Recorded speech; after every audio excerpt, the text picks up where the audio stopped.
Shalom, everyone. This is Dr. Cynthia Marie Whitley, minister, but not your conventional minister, welcoming in this season of joy.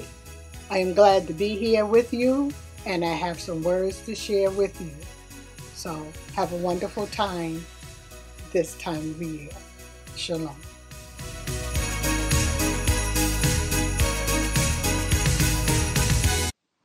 May the words of my mouth and the meditation of my heart be acceptable in thy sight, O Lord. I know I am a perpetual learner and will remain that for as long as I live and stay in my right mind. Tonight, I am going to keep it light. I will have compassion for the mood or state of mind that many people experience through this season of joy. I ask God what is appropriate to talk about during this season of life and share. It's really a sensitive time of year. Surely it's not all about cheer or even life. However, at the same time, it is. As many living souls are leaving this life by many different means, there are an equal amount or maybe even more living souls that are entering the sphere of life. So what do we make of it? There are so many ways I can go with this talk tonight. I'm directed to talk about this joyful season when I was a child. It was magical because I had just been introduced to life, to the world. I had no responsibilities and was only receiving gifts from the adults around me.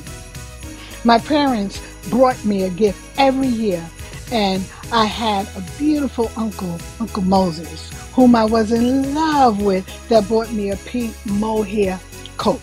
I was always into fashion. I can say I thoroughly enjoyed Christmas until around age 10. Although we were considered poor by American standards, we were happy. We were happy because my father played Christmas music on what I believed was a piano. He played music also on the 45 and 33 record players or phonographs every day during the season.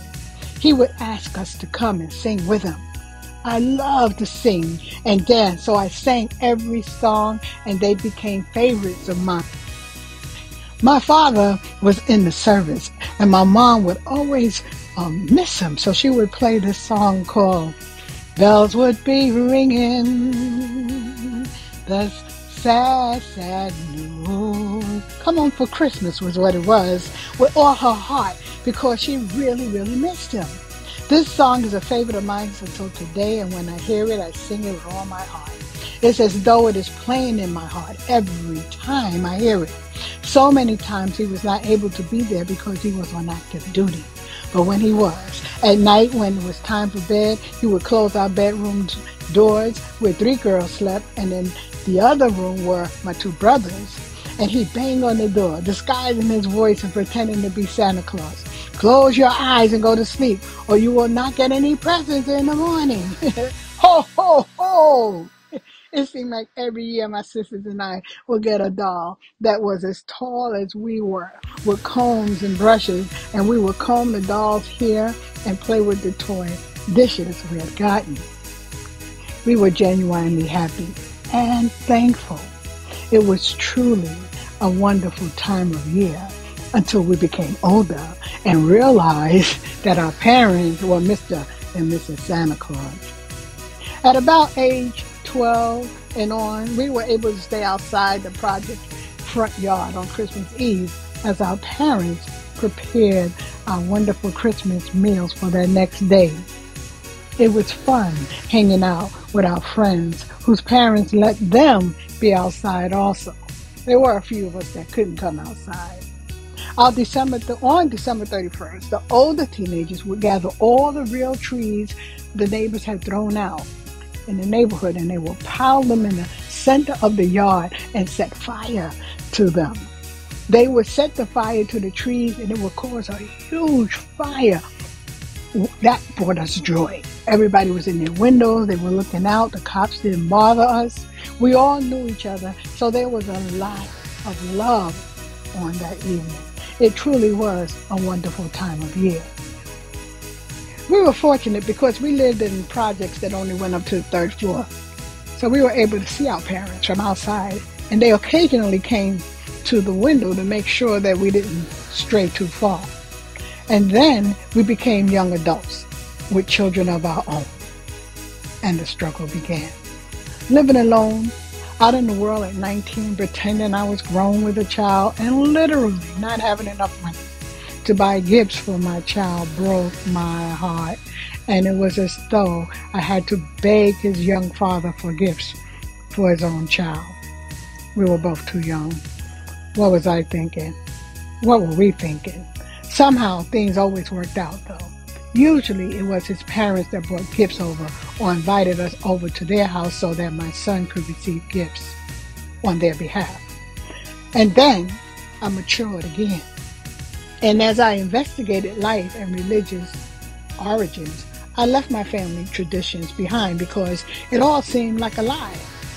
I became serious about life as all the fun left, although the deepest part of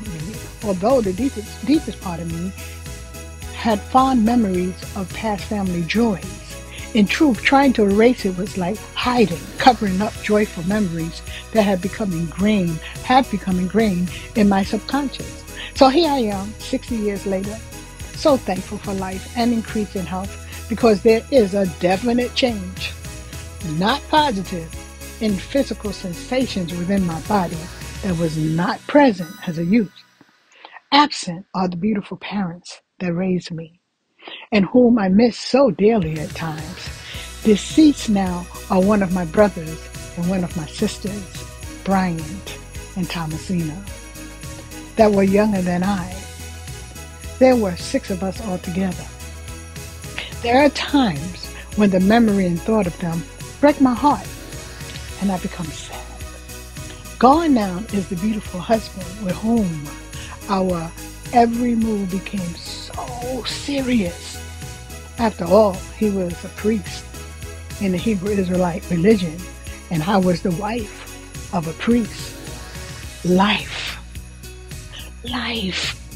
Yet despite the seriousness and despite the deaths, I am still thankful. It's okay to remember those that once were with us. If sad feelings arise, it may be an unpleasant experience or even painful because we never really understand life and then death. We try to make meaning of the phenomenon, and I believe that is where the hardship comes in. It's been centuries, and the wisest people in the world are still trying to explain or make meaning of life and death. It is even left on record in holy books because it is an age-old question.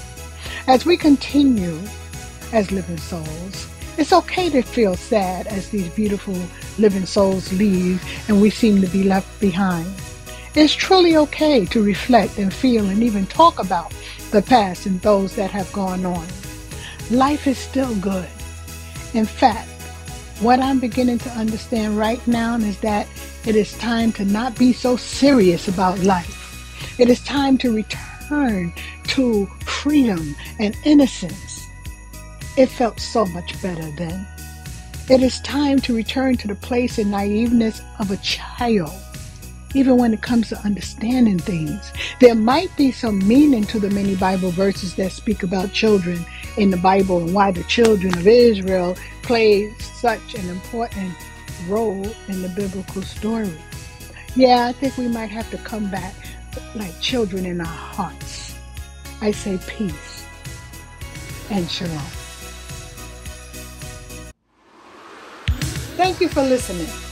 I hope this talk has allowed you to look back and find joyful childhood memories. And I hope that it allows you to not take life so seriously and begin to enjoy life wherever you are in life right now. Shalom until next time.